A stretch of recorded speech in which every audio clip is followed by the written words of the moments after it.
Okay, so welcome everyone, Elaine, Katie, Richard, to this evening session. So we'll start off with a quick check-in. So anyone got anything to share particularly?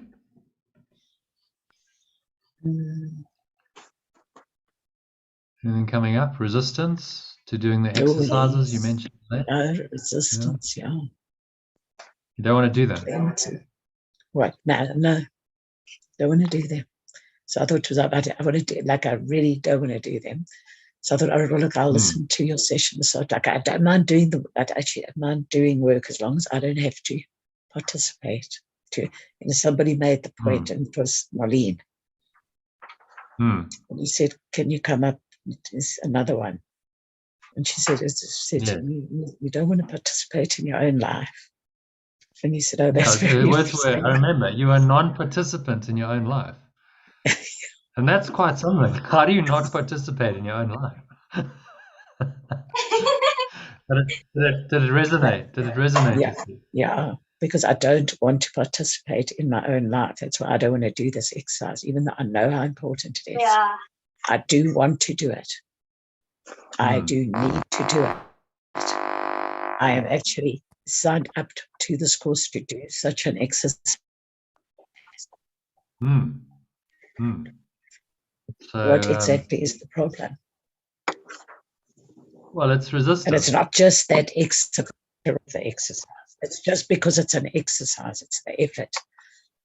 It's also because, lazy. Katie, you picked that up. I'm lazy. I'm lazy. I'm bone idle lazy. No, you're not really. That's just a false identity. Who you really are. Thank God. You're not really that. You just think you're that. That's the problem. And then I become that. Yes. And the more you reinforce it, if you say, I am lazy, you've got to stop your words and go, no, that's not the case.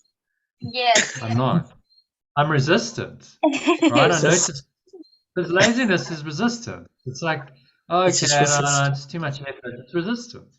It's resistance, yeah. It's much better to say it's resistance, yeah. I'm resistant. Because okay, it's like, I'm aware I'm resistant. Yeah, I mean, like, so if I'm aware I'm resistant, I can let it go.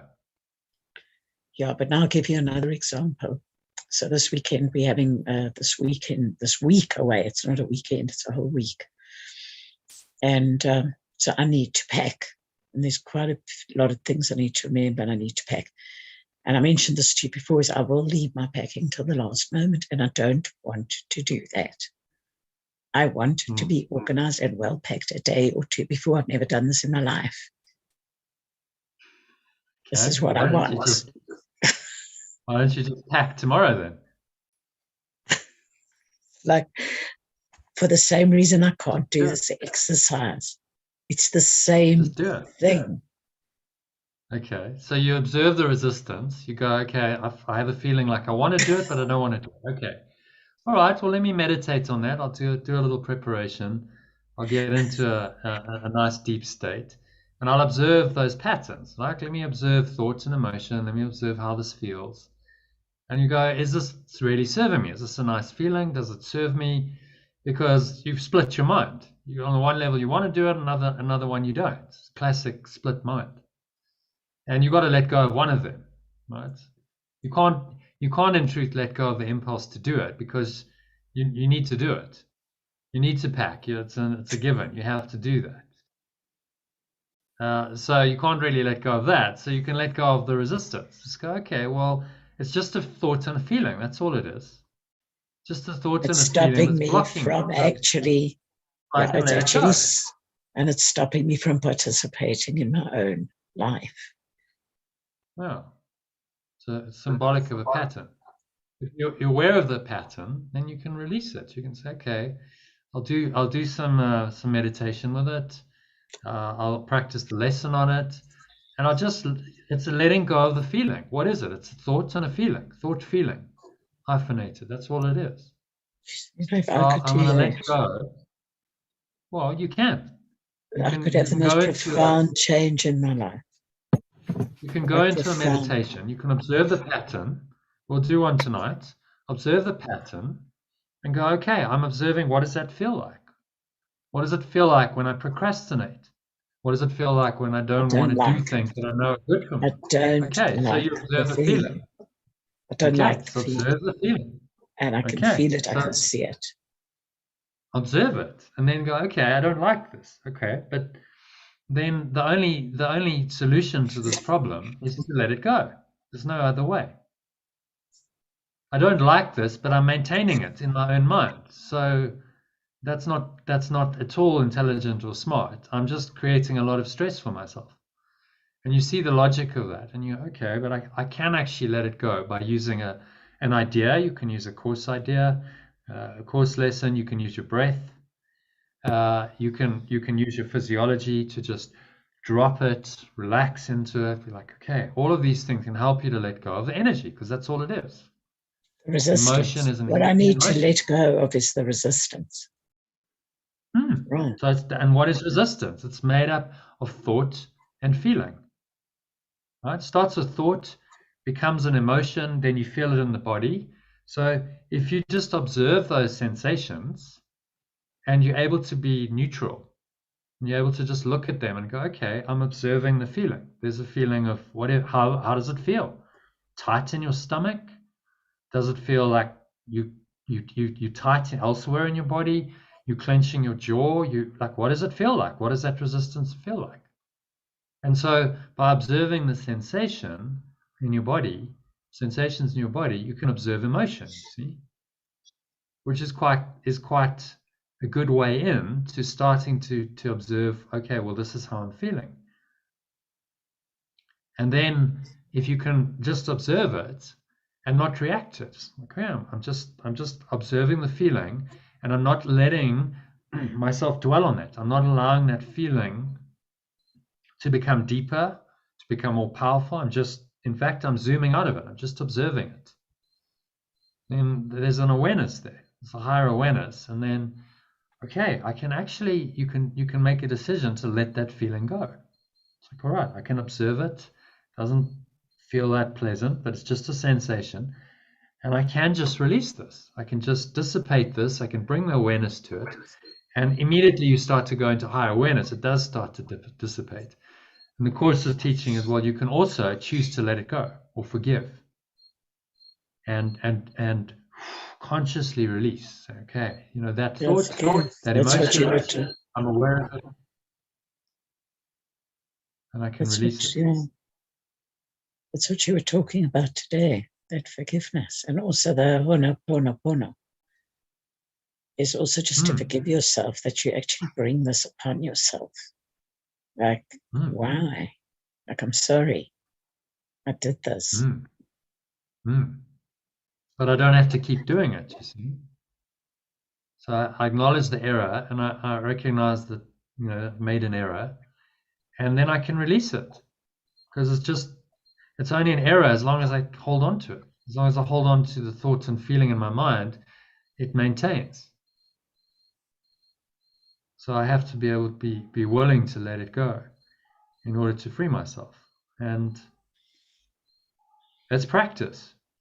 You've just got to practice, practice, practice. As you practice and you really look at that resistance and you apply these techniques, it's going to go eventually if you're really willing.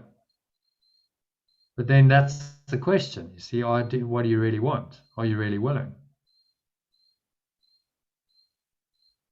And in the practice, you're saying, yes, I'm willing. Look, I don't know if I'm willing, Yeah, but I do know what I want. I mean, I don't know why I'm not willing to let it go, because I don't know what I'm actually holding on to. What am I actually holding on to that I don't want to let go? Well, like, why is it so hard for me just to let it go? It's a pattern. That's what it is. It's a pattern of thought and behavior, which is habitual. You've done this a lot for a long time.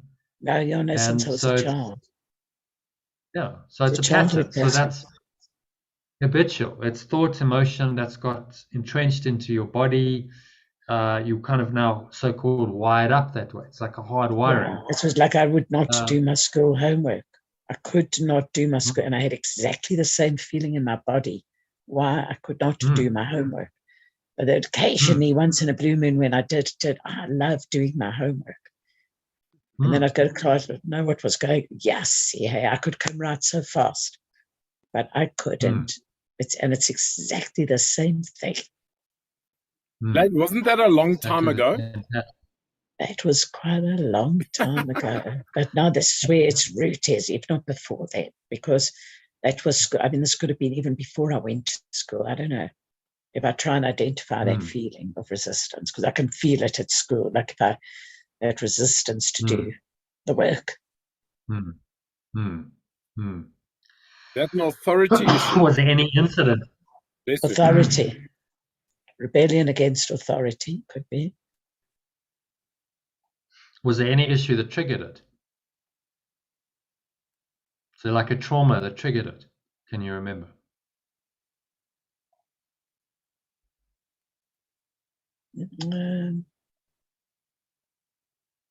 No, I did have two siblings, though, that just like used to graft their asses off. They were always working and they just used to get distinctions for everything.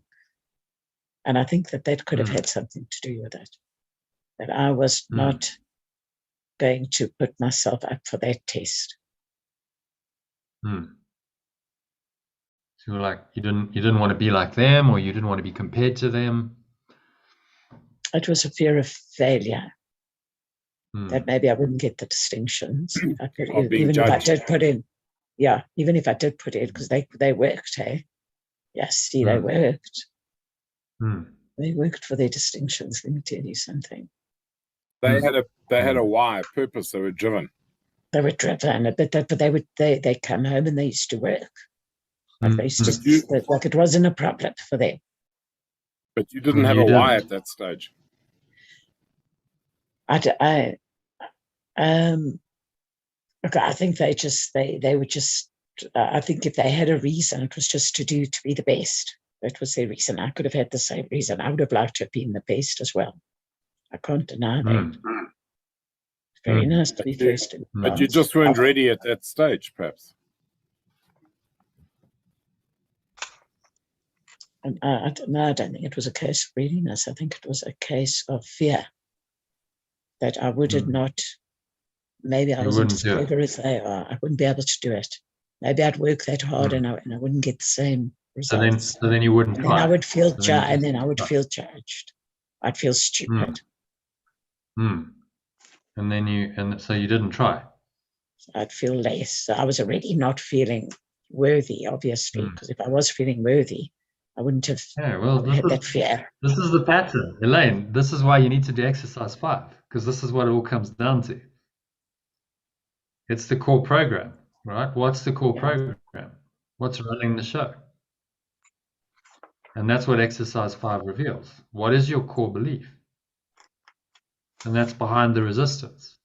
It's behind all of the dysfunctions that you've had in your life. And the ego is resistant to it because it knows, okay, if you go there and you really see it, then it's the beginning of the end. It's the thin edge of the wedge. It's going to crack it open. So you got to make a decision. You know, are you serious or not? Because you can.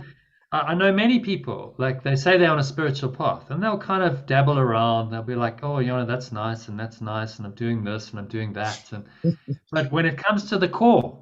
Okay, we're going to the real core here. Okay, who are you? That's the core of spirituality. Who are you really? Forget all the fluff and the whatever. Let's talk about who you are, really. Who you think you are and who you really are. That's what it all comes down to. And if you're not willing to go there and really look at who you think you are, this false self-image that you've constructed, and really look at it honestly and say, okay, you know, I see it for what it is. I see that this is actually a self-created prison. I put myself in a prison of this self-concept that is not true, and the thought system that governs me is not true, and I'm done with it.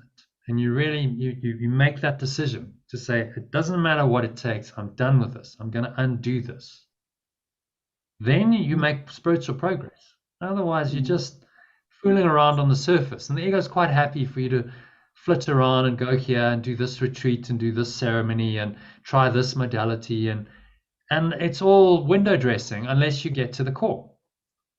And on Sunday, we got to the core, right? That's a core revealing exercise. Okay, that stuff reveals the truth about your ego.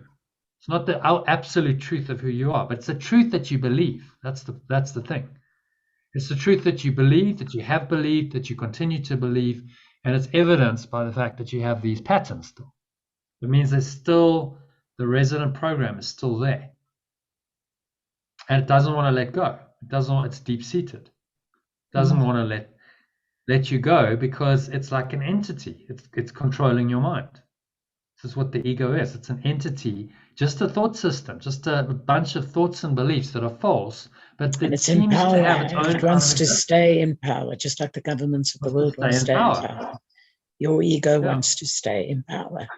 Yes, and so it's And going to do anything it can to it doesn't defend. matter how it will pull any move. This like it has no integrity. Actually, the ego, it has no integrity.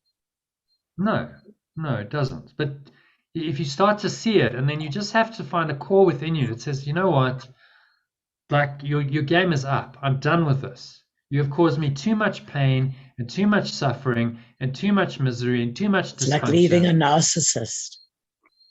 Yeah. It's not worth it. It's not worth it. And in the exercise 5, it's about looking at those apparent payoffs that the ego's given you. Really journaling and saying, are these really payoffs? Does this really benefit me at all? Or is it actually just a cost if I really look at it honestly? This actually just costs me way too much in all kinds of ways. And then you journal it. Like, what is the cost there? Because that's when you'll start to change your mind. You go like, it's so obvious. Have you done that? Have you done that? That exercise? Yeah, I've done it. Yeah, I've done all these exercises. What is the cost? You know, I'll tell you what my game was. My game, I mean, it's a version everyone's game is. I'm not good enough. My dad kept on saying to me, oh, you're just coming on. So I'd win, like literally, I'd win like the South African under 12, under 14, under 16 squash championships. I'm the best player in the country. And he says, you're coming on. You see, like, so it's never good enough, is it? You're never going to be good enough. That's the message. He was a master of understatement. Yeah, master of understatement, yeah. My dad was it created a pattern in me. It was like, it's never going to be good enough. So I've got to try harder. Always trying harder, trying to, and fortunately, at a point about when I was 13, I just said, okay, I'm done with this. You know what? I'm not gonna try and get his approval anymore because it's just never gonna happen. I recognized at a young age it's not gonna happen, but still, you know, that pattern is there. That pattern is in you, and it's deeply entrenched. It's coming from childhood, you know, all of that stuff, and then it carries on as adults. You know, it continues on, and then if you really look at sorry, isn't it quite amazing how a lack of a positive recognition or whatever from a father, how that has an effect on the psyche of a child, whether it's a son or a daughter, but particularly a son. Both parents. You're not being accepted as a man, a young man. As a human, as a person, as a person, and your you're not being validated. Your parents are like the most important people for you in the and so then you get this deep-seated like I'm not worthy program, and it's very deep-seated and subconscious. And even though I was always good at what I did, make no mistake, I got straight A's. I was exceptional, but it was never good enough, you see, because I never got the validation of like, oh, you know, like, well done. He never once said to me, well done. It's extraordinary, you know. But these are the kinds of these are the kinds of patterns.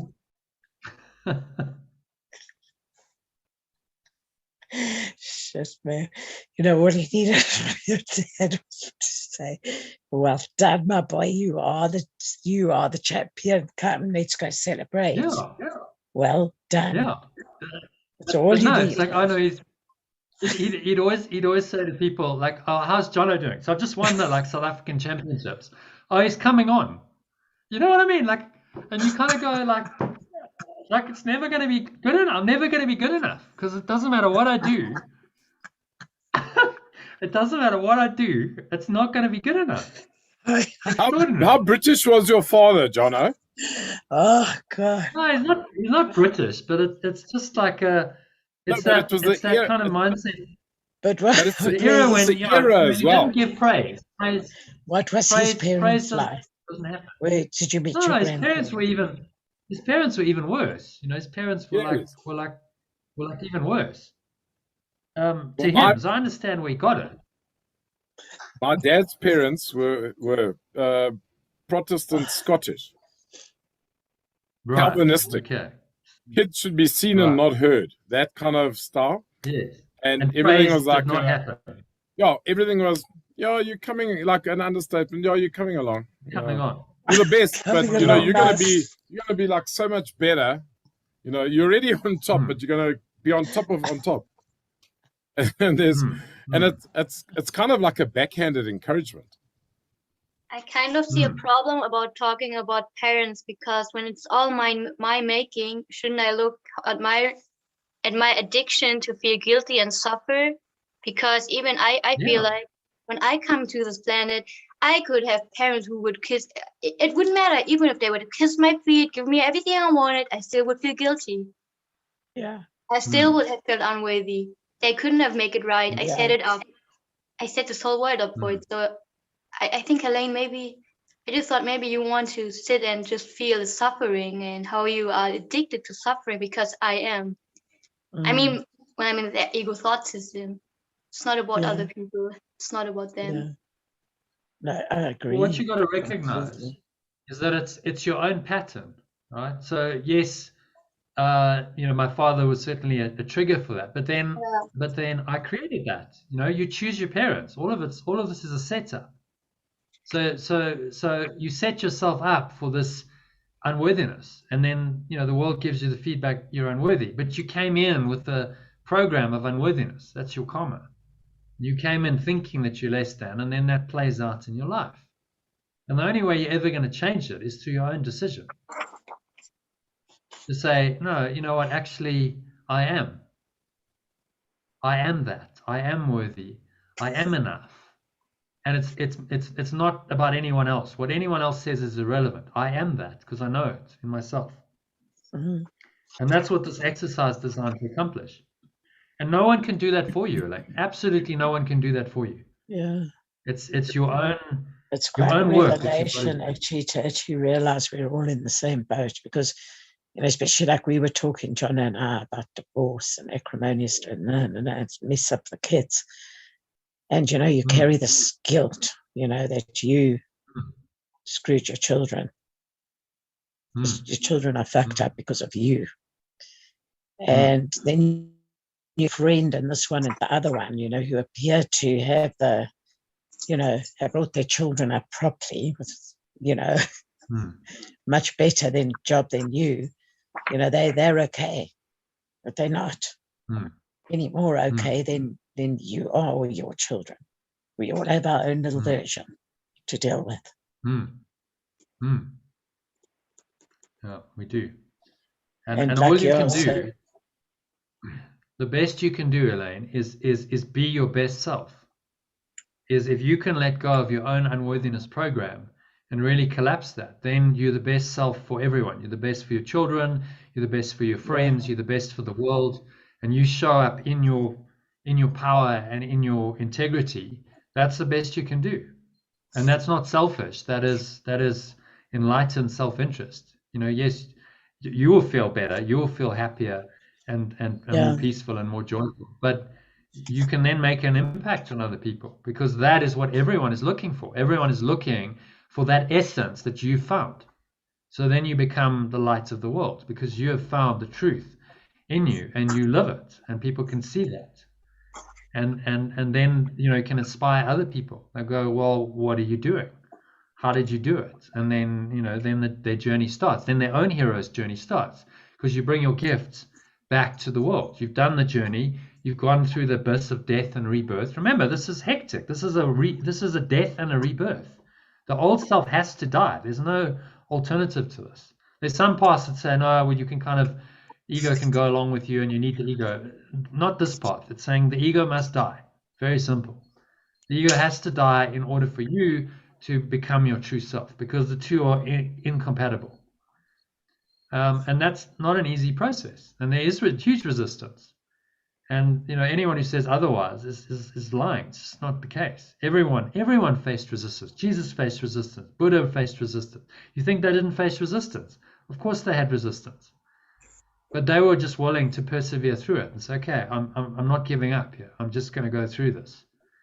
And they did get through it. And they become the examples to us. Say, look, you can get through this. It is possible to break through this resistance and overcome it. And you can actually come to that state where you are your higher self, and that's directing all your thoughts and your words and your actions. And you can be the light of the world because it's been done. It's rare. It's not common, certainly, but it has been done. And we have examples like the Jesuses and the Buddhas of this world. And so the only question is, will I do it? Am I going to be the one who does it? Or am I just going to go, well, no, another life, maybe not this life. I'm not quite ready yet. As Eckhart Tolle says, reincarnation is not going to help you very much if you still don't know who you are in your next life, because that's what it all comes down to. So why not do it in this life? I mean, you've got a fantastic opportunity now. You're on this course. You've been given that gift of doing the process on Sunday. You've got that feedback. You've got it all lined up. You've got the coaching from me. You've got really, just use it and say, okay, now's the time. What am I waiting for? Now is it. This is it. What are you waiting for? I mean, as the oracle said to Neo, you got the gift, kid, but you're waiting for something. He's not quite sure yet. He still hasn't accepted who he really is. So he's waiting. What is he waiting for? His own belief, his own self-acceptance. That's what he's waiting for. So it all waits on you, when you're ready. And then, well, the question is, if not now, then when? When are you going to do this? Another year? Another 2 years? 5 years? 10 years? How long are you going to wait?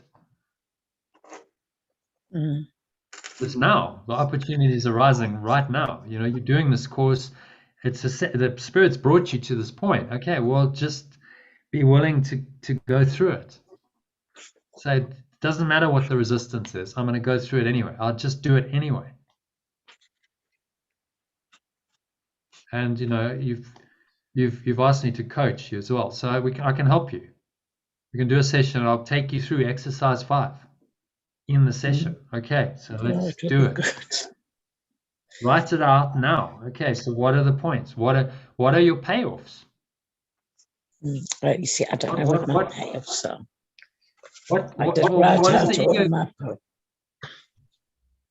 What does the ego seemingly give you? What's the payoff? What is the payoff? What is the payoff? What is the payoff to procrastinate? Okay, not to do this exercise, not pack my bags. So what's the payoff? Do you know how I would like to wake up on Sunday morning and everything is packed and in my car? So I wake up, I brush my teeth, I make my bed, and I lock up and I go. So why can't that be a reality? There's no reason why it can't. I don't know. I'm trying to understand the payoff, because clearly I like to repeat this pattern that really stresses me, and this feeling that I don't like. Okay. And when I think about it, if I just think about packing, okay, it's like, oh no, then that feeling rocks up. It's like doing it. It's like, let that thing go do your homework. Elaine, why don't you leave the day before, but just don't get in your car yet?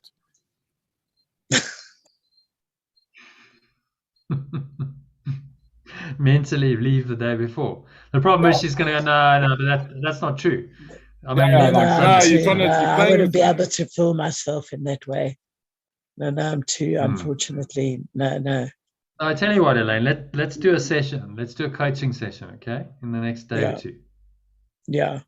So I really would like to explore what are the benefits? Because I think if I can understand why, it's because something must have worked for me in the past, okay?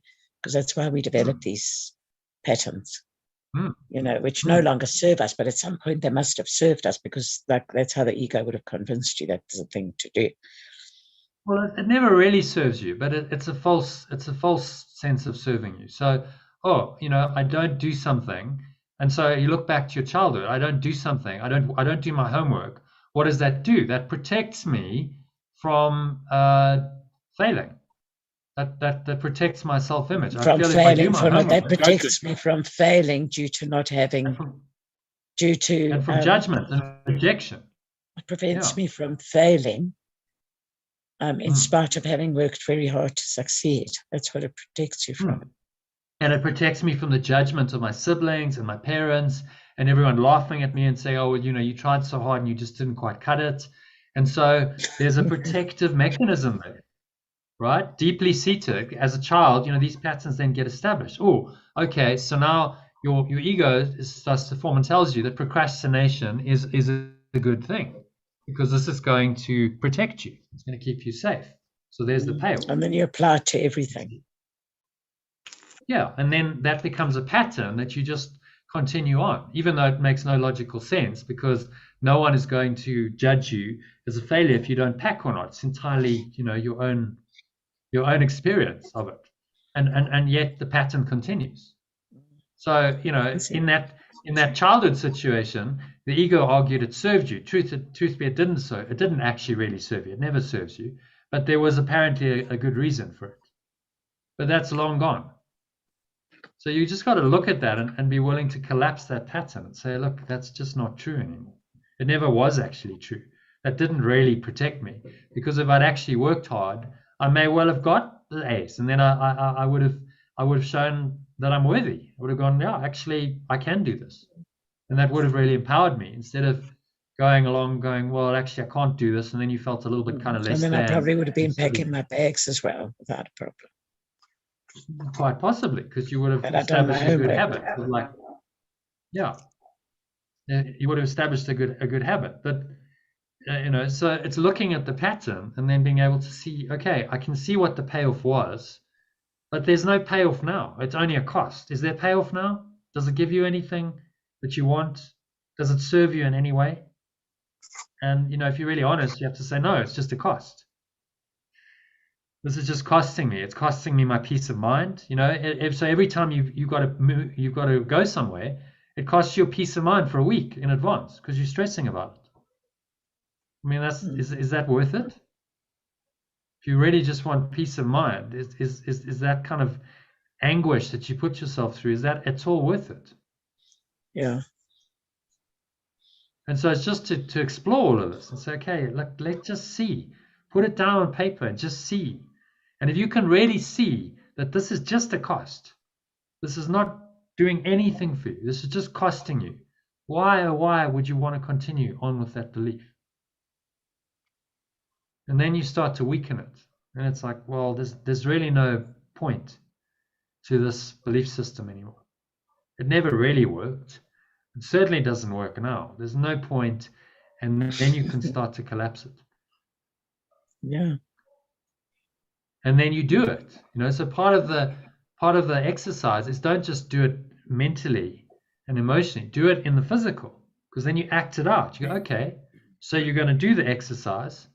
You're going to draw, and then you're going to do exercise 6, and you're going to go pack, and that's then your assignment. You're actually going to do it, because in the doing of it, you undo the ego even further, because you're saying, no, you can't control me anymore. I'm actually going to do this, and look, I'm doing it. And action is the most powerful form of affirmation. And then you've got to actually sustain it, because even on the odd occasion when I would do my homework, very occasionally, it was the best feeling. I loved it, honestly. It was so, and go to school, I'd pack my school bag the night before. Okay. Yeah. I'd done my homework, knew where my books were in my case.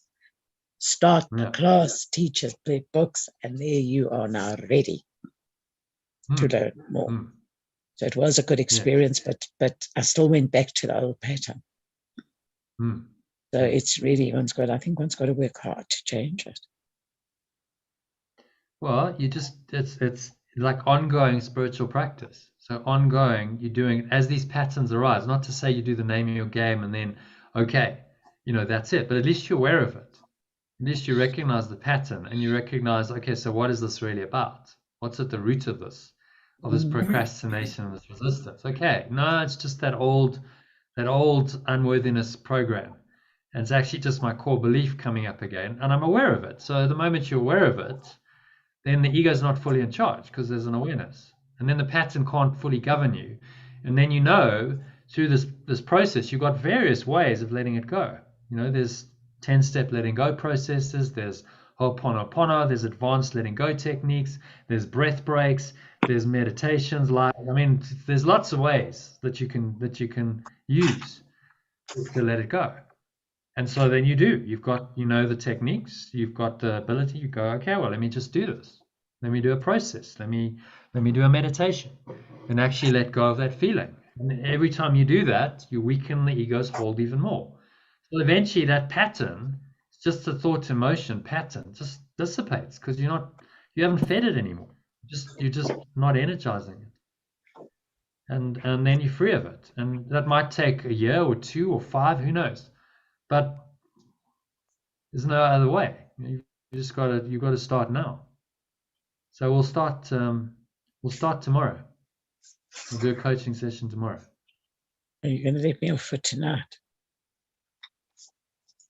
Well, tonight you might be falling asleep by the time we finish. God, I'll probably be snoring for an hour or 2. Yeah, you want to be reasonably fresh.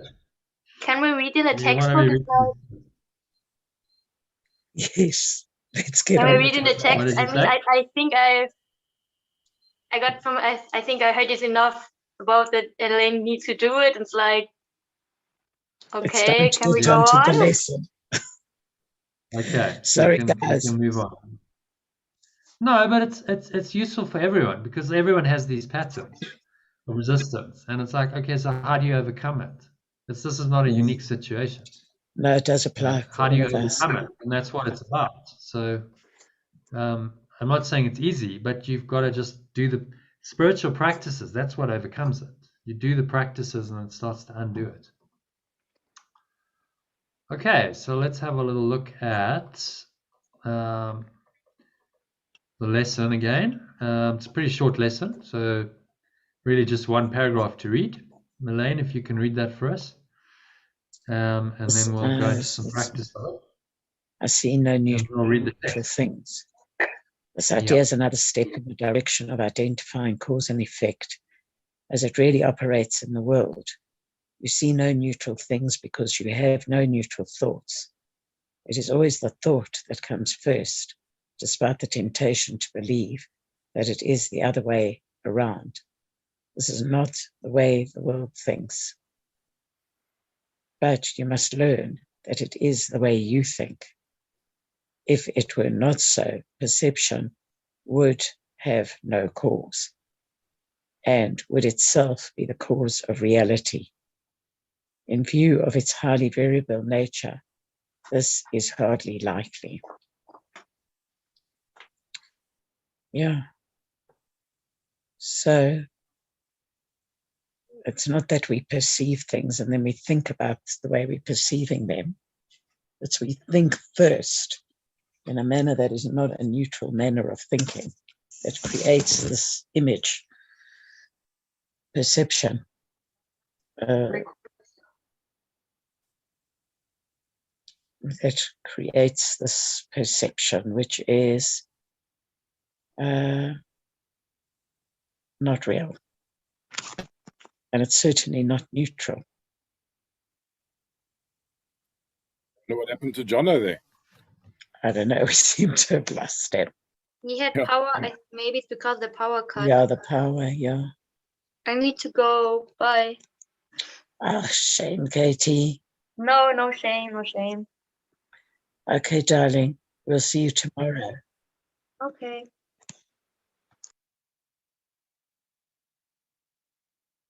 So I just got a message that I think because I was second on the queue, that I became the host. So I just turned on recording to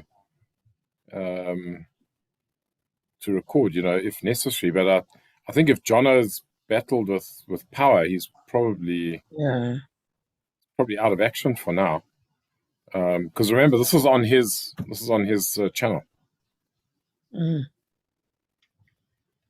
So I think what I'm going to do is I'm going to stop the live stream on YouTube and